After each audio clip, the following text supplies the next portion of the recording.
हमारे देश के लोग पागल हो गए हैं क्या? किस बात की आज़ादी का जश्न मना रहे हैं? देश में करप्शन सिर्फ कानून की नज़रों में गलत है, हकीकत में सब करते हैं। रोजगार सिर्फ नेताओं के जुमलों में मिलता है, युवाओं के हाथ में नहीं।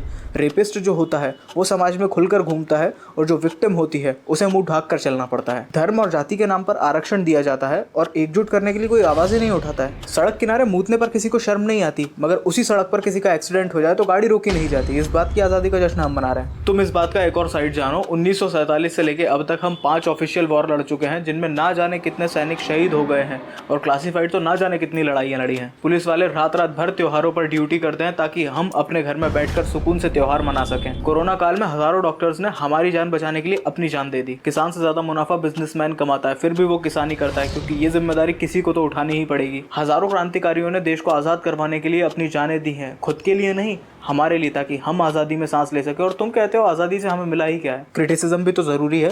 क्रिटिसिज्म 2 तरह के होते हैं, कंस्ट्रक्टिव क्रिटिसिज्म और डिस्ट्रक्टिव ओपिनियन। तुम जो कह रहे हो वो डिस्ट्रक्टिव ओपिनियन है, कंस्ट्रक्टिव क्रिटिसिज्म ज़रूरी है देश के लिए। मगर मैं क्या कर सकता हूँ? मैं जानता हूँ देश में एक नहीं 1000 समस्या है, मगर तुम खुद से भी एक बार सवाल करो, तुमने आज तक कंट्री के लिए क्या कंट्रीब्यूट किया है? अगर तुम खुद कुछ कंट्रीब्यूट करना चाहते हो तो जो तुमने कहा है उनमें कभी हिस्सा मत लेना, क्योंकि ध्यान रहे इस एक दिन के आज़ादी के जश्न के लिए कोई हर रोज़ इसकी कीमत चुका रहा है।